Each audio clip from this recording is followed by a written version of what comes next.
Quand je parle maintenant de la révolution, dans l'époque fabuleuse dans laquelle nous vivons, il ne s'agit pas là de la révolution des blancs contre des noirs, ni même des pauvres contre le pouvoir. Nous ne sommes plus au XVIIIe siècle, citoyens. Il s'agit aujourd'hui d'une révolution où toute l'humanité contre elle-même doit gagner. C'est celle-là qu'on appelle la révolution intérieure.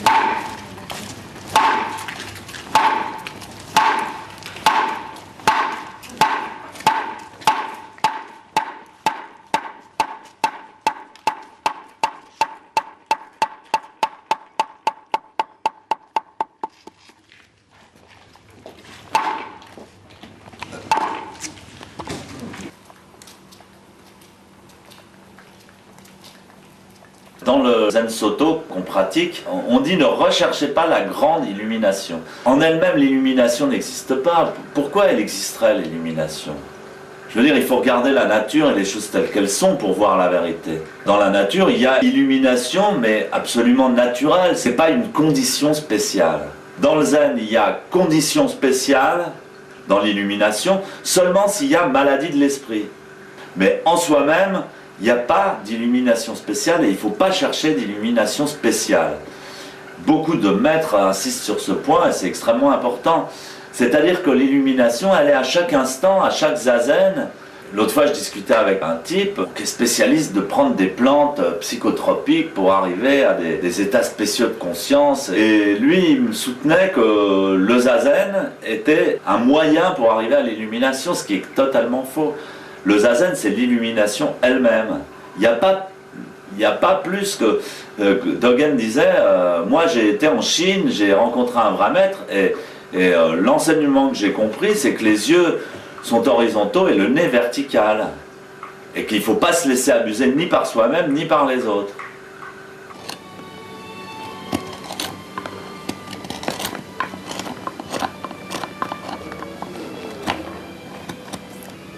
A mí me gusta mucho hacerle la boca, trabajar la boca.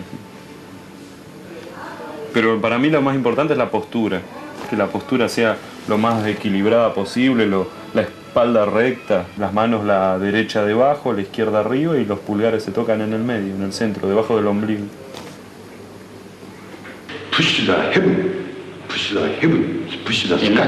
L'impression que la tête tend vers le haut, pousse vers le ciel. By the knees, push the earth, push the ground. Et les genoux poussent la terre, le sol. And no. Pas de contraction inutile, les épaules doivent être complètement relâchées. And intestine, inside organ, down. Et tous les muscles du ventre doivent être décontractés pour donner l'impression que les intestins pèsent vers le bas. Volver a la postura, concentrarse nuevamente en el ombligo, en la respiración, en la columna vertebral, en entrar al mentón. Concentrate to posture. You can forget everything you can forget. So, si on veut arrêter, pass. Si on se concentre complètement dans la posture, à ce moment-là, on peut laisser les pensées passer sans s'y arrêter.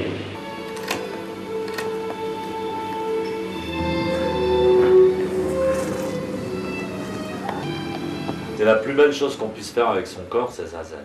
C'est la splendeur de la nature. Et ça inspire le calme, l'harmonie, la force. Tout est contenu dans la posture de zazen. Dans un camp d'été, j'essaie de favoriser la pratique. Le dojo, l'atmosphère dans le dojo, les postures. Une personne qui dérange ça, avec son histoire personnelle, je suis prêt à le tuer. C'est la seule règle que je connais de compassion. Sensei, il montrait son Kyosaku. Comme compassion bâton, compassion Kyosaku. On me donnait des fois 20 coups. Après, il disait, ah, sensei, very compassion.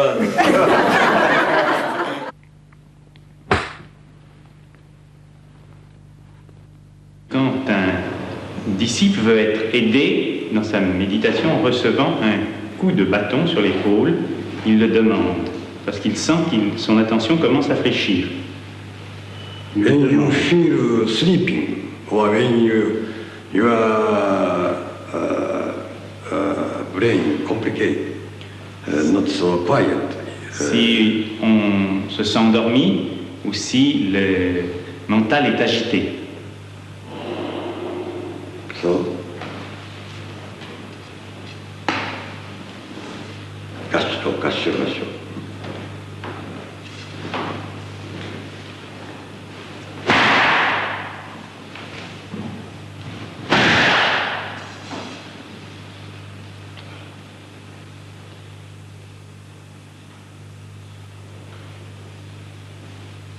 Le zazen se poursuit pendant plusieurs heures tous les jours, et parfois même jour et nuit. Mais elle est interrompue par une méditation en marchant, c'est-à-dire que l'état intérieur demeure, mais la posture est différente. Toute l'attention est concentrée dans le pouce. During one breathing, half feet. À chaque respiration correspond un demi-pas.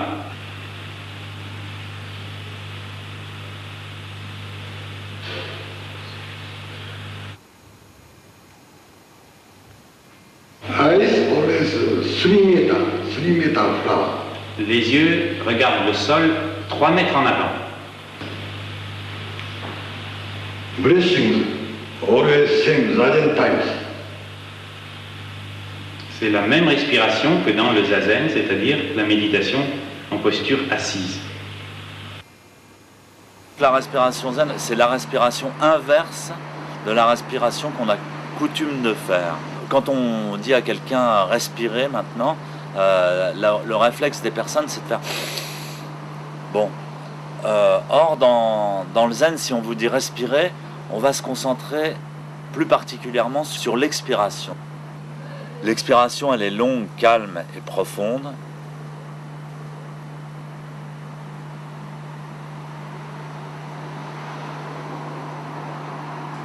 Elle est ancrée dans le sol.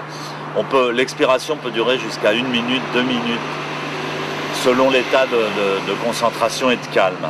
Elle peut être très douce, très imperceptible. On étudie d'abord cette respiration en insistant comme la vache.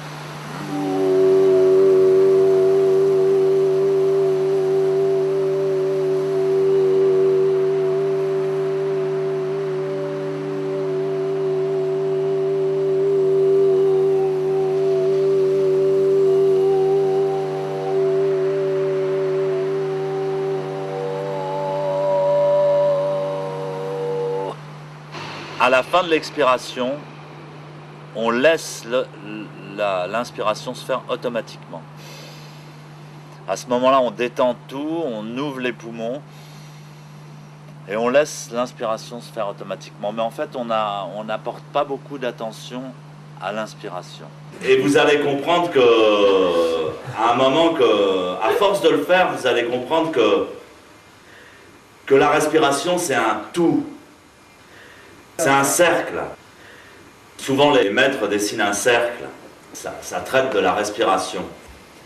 Ce qui est drôle, c'est que cette respiration a été adoptée, elle a beaucoup influencé, spécialement dans les arts martiaux, où dans les arts martiaux japonais, on utilise la respiration zen.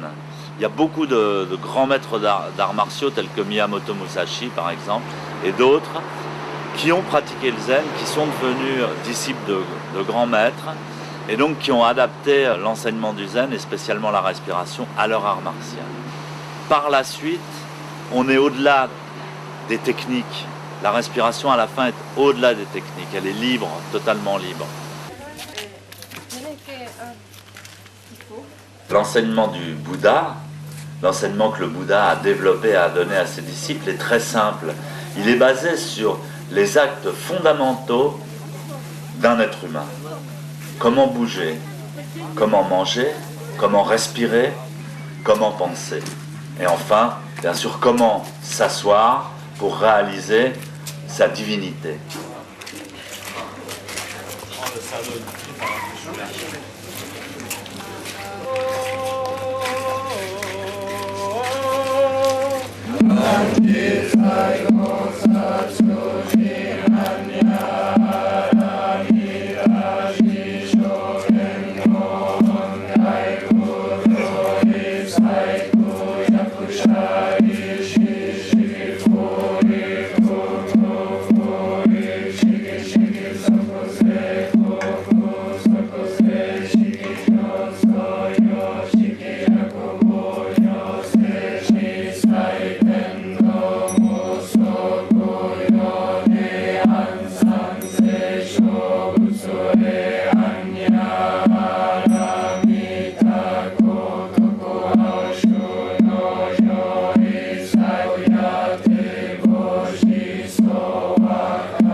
La Genma, c'est la nourriture des moines depuis Shakyamuni Bouddha. Les légumes qu'on a sous la main, on les mélange avec du riz et on fait cuire très longuement tout ça avec beaucoup d'attention, avec beaucoup de concentration. Et c'est vraiment une nourriture transmise depuis Bouddha et en Chine et au Japon, et on mange cette même nourriture traditionnelle. C'est vraiment le corps du Bouddha. Alors quand on va prendre son repas, on se pose la question, pourquoi est-ce que je vais manger? Alors évidemment, un animal ou un être rustre ne va pas se poser cette question, il va sauter sur son assiette et manger. Évidemment, c'est pour survivre, mais survivre pourquoi? Donc on se pose cette question, et c'est ce qui est dit dans les sutras qu'on chante pendant les repas. Pourquoi mangeons-nous? D'où vient cette nourriture? Qui l'a préparée? Qui a cultivé le riz, les légumes, etc. Qui a préparé la cuisine, etc., etc. Donc, dédicace, remerciement à tous ces gens-là. Et maintenant, en pleine conscience, je décide de manger cette nourriture pour la propre évolution que je suis venu accomplir sur cette terre, dans ce monde matériel.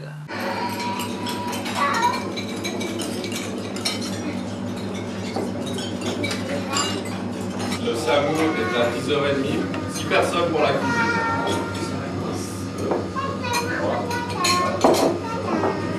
2 personnes pour la grosse plonge. 2. Pour le service, 3 personnes.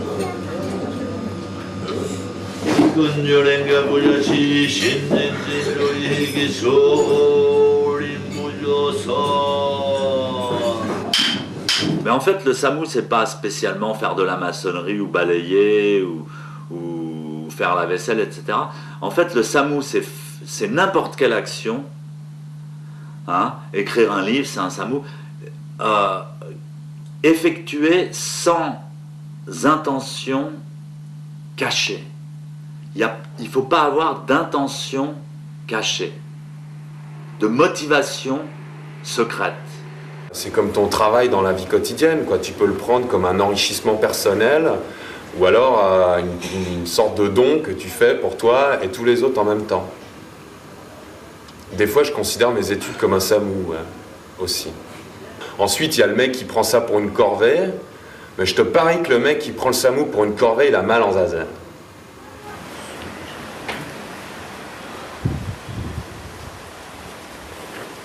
Moi, je voudrais bien savoir comment, en étant en zen, quelle attitude il faut prendre au travail. J'en sais rien, j'ai jamais travaillé. Bon, est-ce qu'il faut en faire un SAMU? Oui, justement, je dis des conneries, hein. À un moment donné de ma vie, quand j'étais plus jeune, j'avais un travail de concierge. Et mon travail consistait à laver l'escalier, à sortir les poubelles. Tous les matins, à 5h du matin, il fallait que je sorte les poubelles pour les mettre dans le camion. Et l'escalier, c'était une horreur, il y avait de la merde, de chien. Et j'ai commencé à nettoyer et tout ça. Et je me disais, mais c'est pas au dojo, c'est pas dans le zen. Tant pis, pour moi, c'est comme si c'était un temple. Et vraiment, j'ai fait ça comme Samu. Et Sensei m'a demandé après, Stéphane, je voudrais que vous fassiez le ménage au dojo. Je lui ai dit, bah oui, je le ferai vendredi, je suis libre. Je le ferai vendredi prochain. Il me dit, non, mais je veux que vous le fassiez tous les jours. Et après, il avait dit, un jour sans travailler, un jour sans manger. Mais il ne s'agit pas de manger de la nourriture, ça n'a rien à voir avec la nourriture. Un jour sans travailler, un jour sans manger du mushotoku. C'était une expression très originale. Oh, you must eat mushotoku.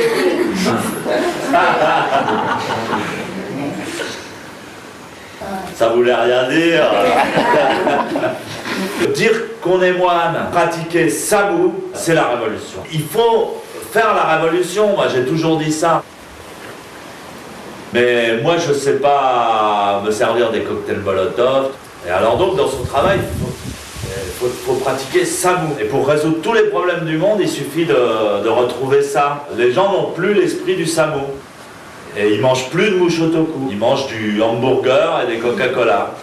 Alors le mec il vous dit mais attends, mais il est 6h30, pourquoi vous n'êtes pas sorti? Tout le monde est parti. Tu le regardes, tu lui dis moi je pratique Samu.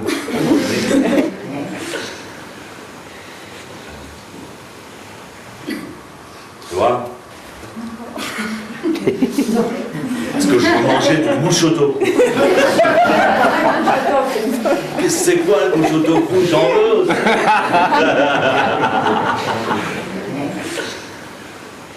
Et nous, on doit vraiment enseigner sans avoir peur aux gens. Soyez fiers d'être mes disciples et d'être des moines.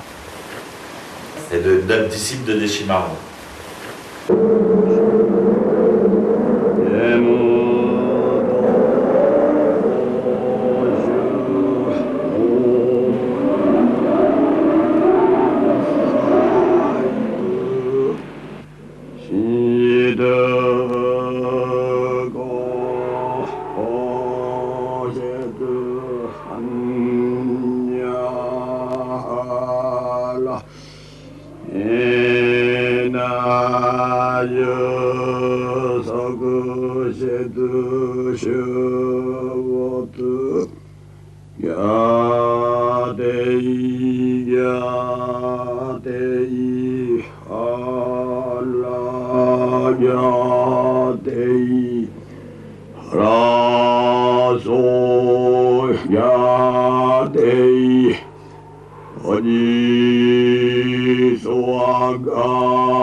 Yo era como un volcán en ebullición y con mucha fuerza, pero muy desorbitada, como la fuerza muy salida de como ponerme un pantalón estrecho y que se revientan las costuras.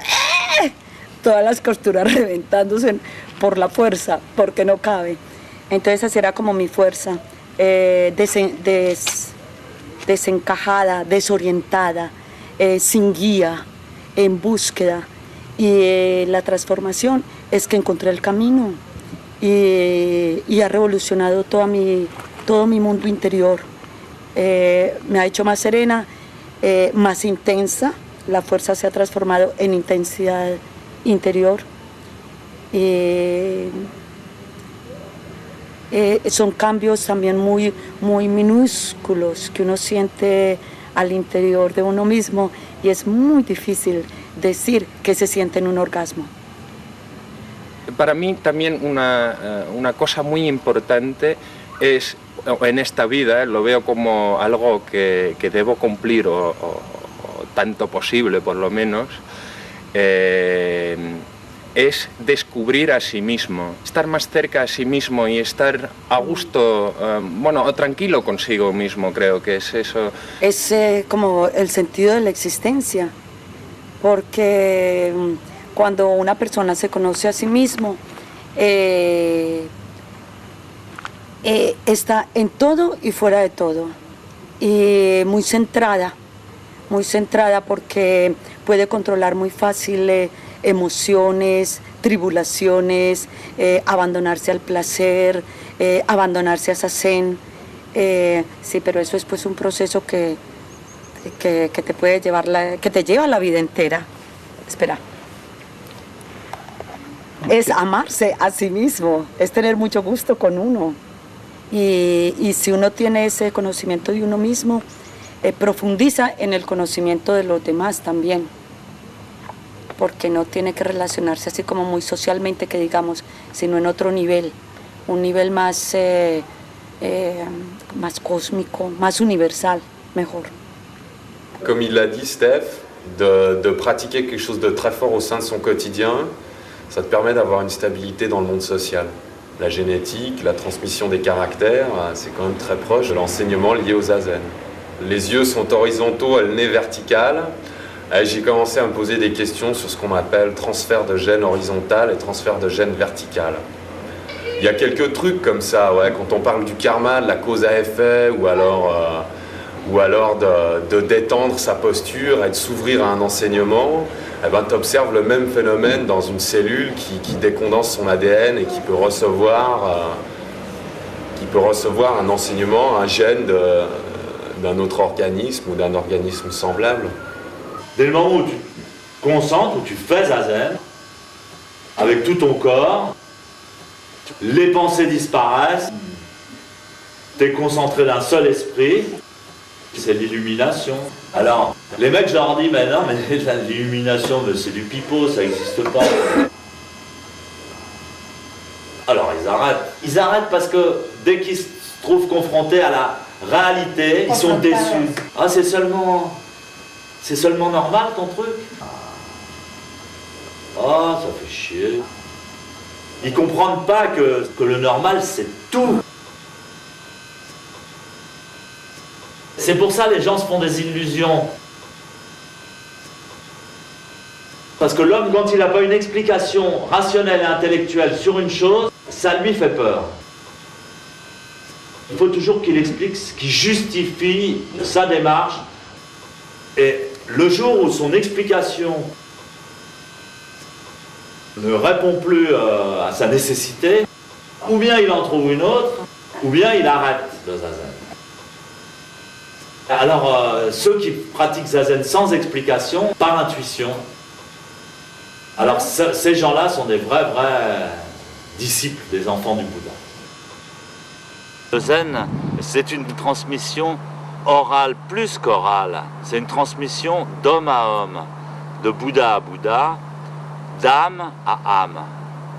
Le fait est que Maître Deshimaru est mort subitement et accidentellement, et qu'il n'a pas eu l'opportunité de donner la transmission traditionnelle officielle à certains de ses disciples. Alors pour réparer ça, un grand maître, Maître Niwa-Zenji, le pape du Zen si vous voulez, lui-même a tenu à authentifier certains disciples de Maître Deshimaru. Il est venu lui-même, il s'est déplacé en France pour donner la transmission à 3 disciples, dont je fais partie, au nom de Deshimaru, pour aussi célébrer et certifier la réussite de la mission de Maître Deshimaru. Quasiment 10 ans après cette transmission, j'ai fait ma propre sangha et mon propre travail. J'ai commencé par aller à Rennes, en Bretagne. Ensuite, je suis allé à Amsterdam. J'ai monté l'European Zen Center, qui existe toujours, qui est un grand centre zen à Amsterdam. Quand j'ai quitté Amsterdam, je vis à Montpellier maintenant, qui est un beau pays, où le vin commence à être vraiment sérieusement exploité. Il y a du très bon raisin, il commence à faire du très bon vin. Très sérieusement, et c'est une région au niveau de la terre qui me donne beaucoup de bonheur.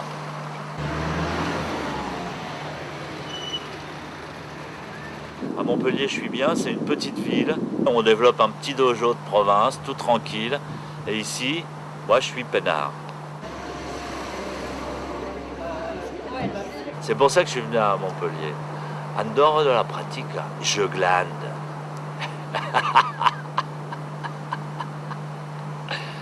Le non-faire, c'est ce qui m'a plu dans le zen, c'est le non-faire. Je dois avouer que je ne suis pas une bête de travail et que j'aime pas trop le stress. Parfois je fais quelque chose, je peux le faire pendant 15 heures de suite si ça me passionne, mais j'aime beaucoup prendre le temps de vivre. Pour moi c'est le plus important, c'est la plus grande richesse.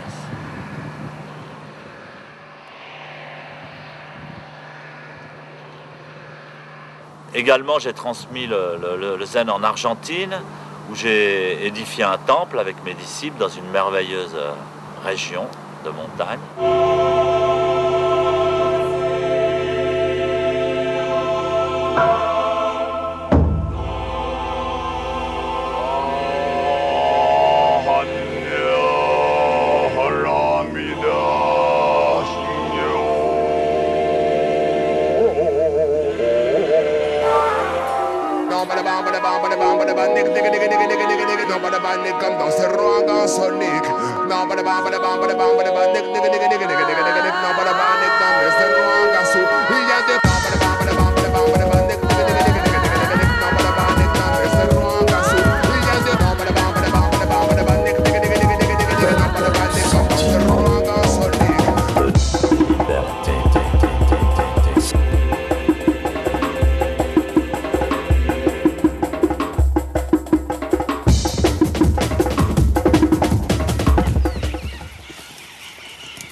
La gente piensan que una religión es algo a cual hay que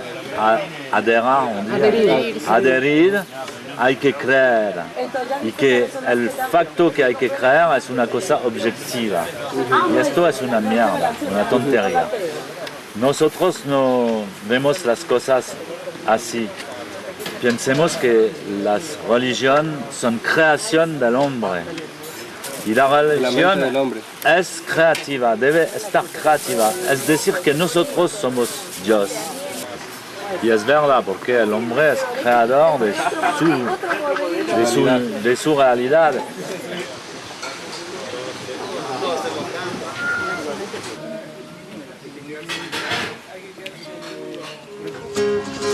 Me enseñaron democracia, eficacia y libertad. Sin embargo, eso no era para mí. Vivo en esta clínica y me siento feliz, feliz. Dan electrochoques acá que te hacen dar cosquillas y reír. El dinero ya no es nada para mí. Gracias a la música pude conocer a mi maestro. Una vez me tocó ir con mi banda a Jouer a Nantes, a tocar en un festival de Nantes que se llama Les Allumés. Y bueno, hicimos 2 shows y con lo que nos pagaron nos quedó dinero como para viajar 3 semanas por Europa. Y ahí bueno, fui a París y en París quise conocer al maestro de Shimaru, y cuando fui al dojo del maestro de Shimaru me enteré que ya se había muerto, pero había un argentino que era Fernando Schumerini, que me dice que el heredero está en Rennes. Entonces me tomé el TGV y me fui a Rennes, y estuve una semana practicando en el dojo de Rennes, conociendo a mi maestro. Yo creo que el maestro Kosen es un patriarca que trae el zen de la Europa a la Argentina. Es un Roshi, porque todos los maestros que tienen templos son Roshi, así que es un Roshi. Y no sé, por otro lado, en general, la gente que practica con mi maestro es gente que tiene que ver con la creatividad. Hay muchos actores, músicos, escritores, pintores. Yo no sé por qué, pero creo que hay alguna ligazón entre la creatividad y los artistas y el zen.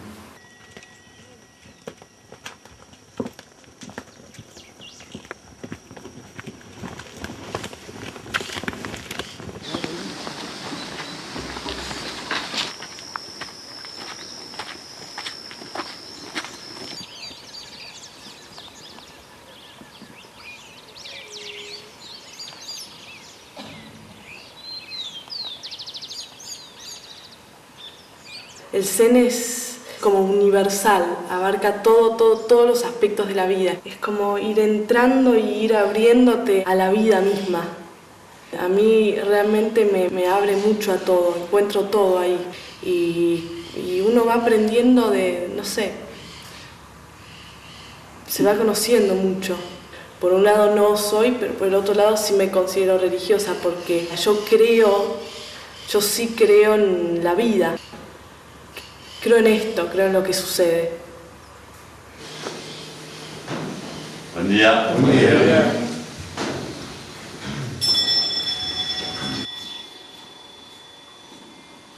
Tengo la suerte de conocer a mi maestro, porque para mí es el top, no hay más.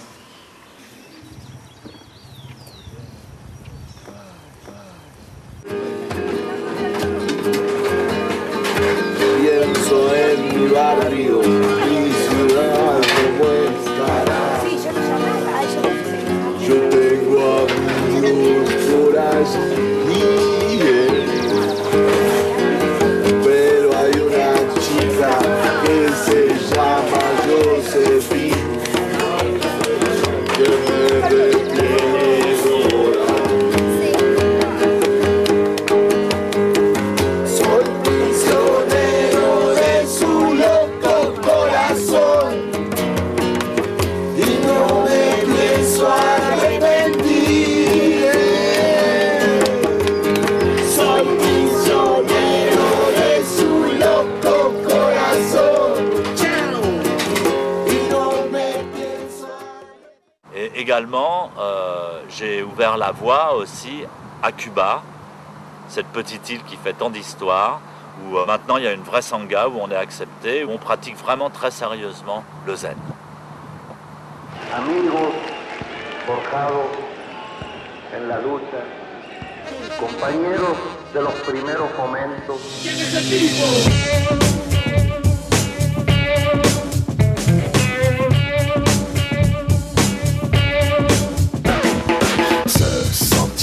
De liberté qui donnait à l'homme son pouvoir d'aimer a bien disparu sans que personne ne s'en soit aperçu. Tout paraissait possible mais ça ne le fait plus. Il avait fait soleil et ensuite il a plu.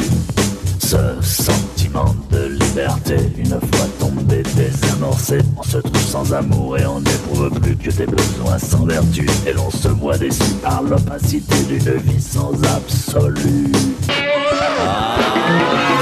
Sentiment de liberté, tu es sourd et tu marches au radar, ce sont là les caractéristiques spécifiques de ce que les ignares appellent la vie de tous les jours, intégré pour un jour, prisonnier pour toujours. On n'entreprend plus rien pour changer son parcours dont on ne voit le jour ni dans sa tête ni dans son cœur, et l'on s'échoue avec langueur sur cette nécessité qui vainqueur s'impose à nous et nous écœure. Il avait fait soleil et maintenant le ciel pleure. sentiment de liberté effacé parce qu'on ne suivait pas un objectif après, comme par exemple le vrai sentiment de liberté qui est bleu comme l'éclair de l'esprit qui jaillit quand il fait soleil et qu'il pleut. He understand my mind, not complete, but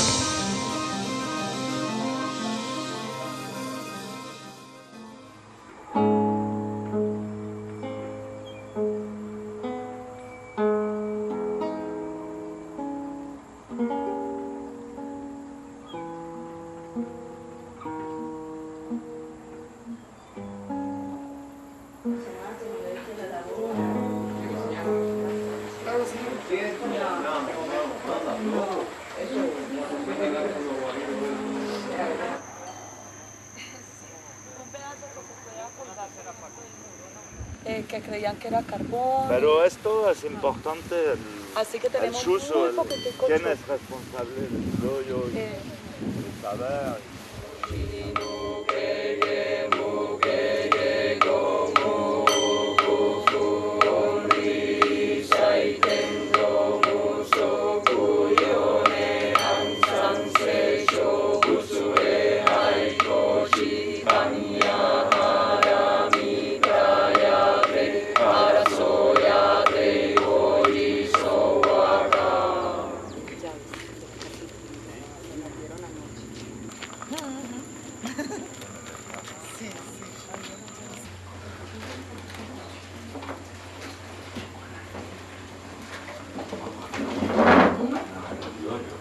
Cada uno tiene su bol, los dos que van a servir son enfrente y al final de cuando me sirven empiezan a servir todo. ¿Entendieron? Y al principio ofrecer el arroz para el Buda y así gacho y inmediatamente al principio hay que practicarlo con buenas maneras pero rápidamente, ¿sí? Así rápidamente, con seguridad, sin hesitar, así, saluda, ponerle y después empieza el sutra, vuelve aquí y sampai. Empieza el primer sutra. Los dos que van a servir, la Genmai, son así enfrente. En realidad son ellos que me sirven, tú no. El Tenzo solamente ofrece al Buda y hace sampai. Y después, cuando es el segundo sutra, hacen gacho y empiezan a servir primeramente el Suso y el Godo y sirven todos así. Moi, j'ai jamais voulu enseigner. J'ai beaucoup désiré rencontrer un maître. J'ai rencontré un maître et j'ai espéré qu'une seule chose, c'est être son disciple. Moi je le suivais, j'ai demandé l'ordination de Bodhisattva, tout ça. Et moi ça faisait 3 ans que je faisais Zazen, il m'avait presque jamais adressé la parole. Et un jour, il a dit à 2 ou 3 de ses disciples, vous allez là-bas, Bernard tu fais la cuisine, Stéphane t'enseigne le Zen. Et puis à ce moment-là, il me dit, you must become monk, vous devez devenir moine.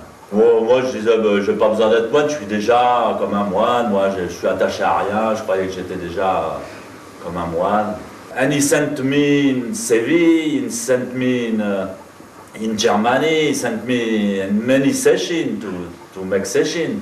My problem it was not, I want to be a master.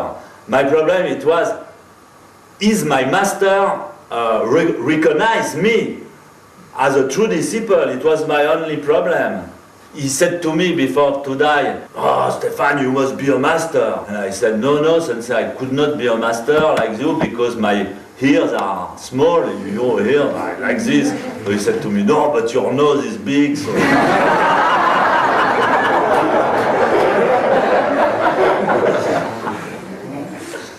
Moi j'ai vu des colères de sensei, c'était vraiment tu croyais que le monde était en train de s'écrouler. Tout le monde, la tour foudroyée, tout le monde. Il n'y a plus rien, mais il n'avait pas peur dans un camp d'été comme ça. Il faisait un scandale, il y avait un truc, tu vois, comme ça, mais plus personne ne comprenait rien. Les nouveaux, ils disaient, je me fous le camp d'ici. Ils foutaient tous en dessous si ça n'allait pas. Bon. Donc c'était un type qui avait une force, c'était une force très forte. Faut pas s'approcher trop. Par exemple, moi, il voulait pas trop que je sois dans sa maison. Il y avait son territoire. Alors, une fois, sa secrétaire, je faisais le service dans la cuisine. Il y avait des invités. Alors, Stéphane, allez chercher du canard laqué chez le chinois en face. Je fais chercher du canard laqué. Bon, bon, j'arrive, je sers le canard laqué, ils avaient plus faim. Moi, j'avais pas bouffé, il était 4h de l'après-midi, et je dis, bon, bah, je pourrais peut-être manger un peu de canard laqué. Alors, bon, on était là, le canard laqué, et tout ça. Anne-Marie me dit, non, non, non, non, touche pas le canard laqué, tu vas manger le pot-au-feu qui reste d'hier. Alors, je dis, ah bon, tant pis, bon. Alors, je mange le pot-au-feu. Et puis après, ça arrive. Mon pot-au-feu! Il fallait manger le canard laqué!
Tengo solamente un stampito.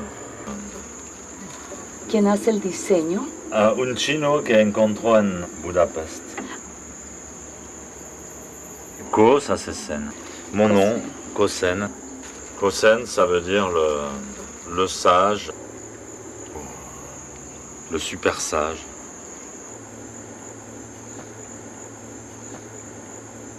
Le Kessa, c'est l'habit qu'a choisi le Bouddha. Un jour, il se promenait dans des chanderies et un disciple lui a dit Maître, il faudrait qu'on ait une sorte d'uniforme pour nous distinguer, nous, les nouveaux disciples.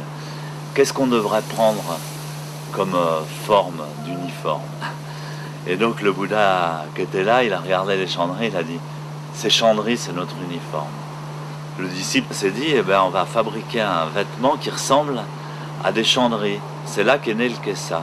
Et donc la tradition, c'est de ramasser, donc, comme on est moine, on récupère, ramasser des vieux tissus qui servent plus, dont les gens ne veulent plus, n'ont plus d'utilité sociale, on les lave, on les teint et on les coud ensemble à la manière des chandries. Alors là, il y a donc 25 bandes comme ça, et c'est le kessa de la couleur traditionnelle du Bouddha, c'est le kessa du Bouddha. Alors celui-là sert pour pratiquer zazen. C'est un kessa de maître, c'est le kessa du maître.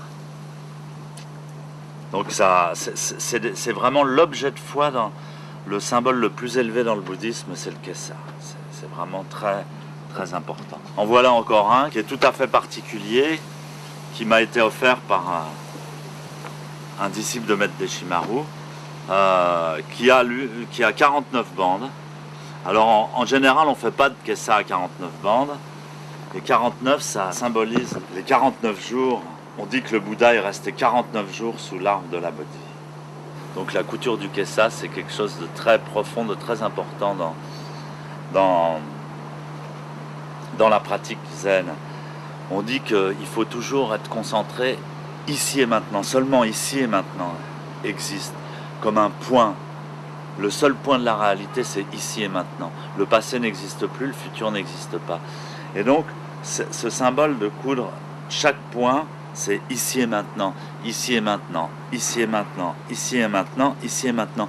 Si chaque point du présent est concentré, à la fin, notre vie devient une merveilleuse ligne régulière.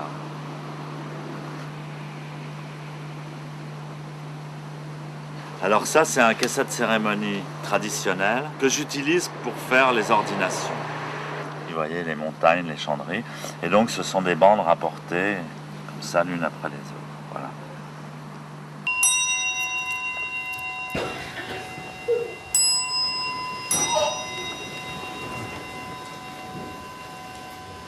Alors maintenant, on va vous transmettre les vœux du Bodhisattva, parce que tous les Bodhisattvas avant vous ont fait les mêmes vœux déjà.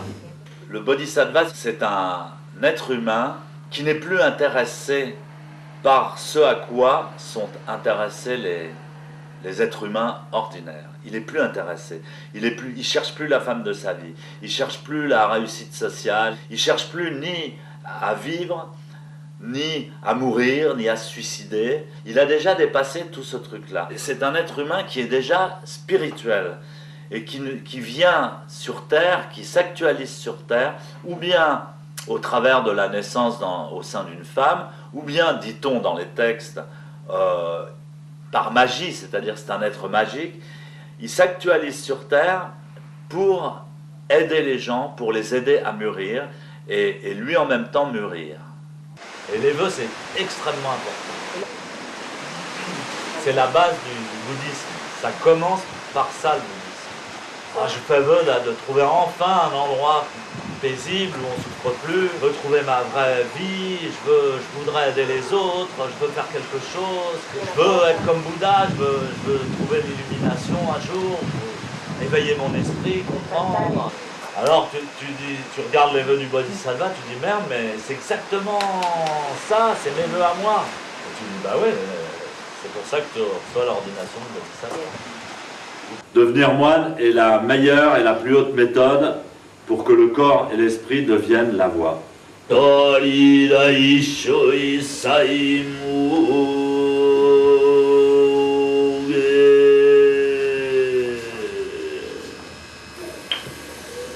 Une dernière fois, la question lui est posée. Êtes-vous prêt à mourir à vous-même pour réaliser la vie infinie et éternelle, votre nature de Bouddha? Cette infime touffe de cheveux, le dernier fil qui le reliait à la vie du siècle, est rasé par le maître. Les amarres sont tranchées.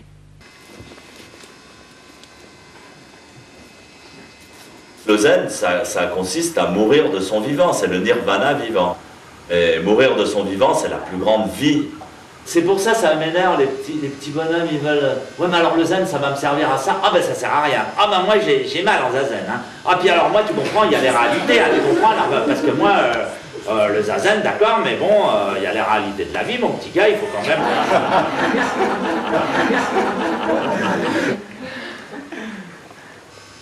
Ouais, je pense que le zazen, c'est tellement grand, c'est une dimension tellement immense que tu peux même pas, peut-être dans cette vie, tu pourras jamais l'avoir. Donc je ne sais pas s'il y a évolution ou pas évolution. Du point de vue linéaire, moi j'ai l'impression d'évoluer. Ouais. Bon, c'est peut-être qu'une illusion, mais ça me plaît. Ça me plaît. Et j'ai espoir surtout. Je pense toujours que tout est possible. Il y a une phrase qui dit « Quand tu pourras douter et croire », douter et vouloir, douter et pouvoir, alors tu seras sauvé.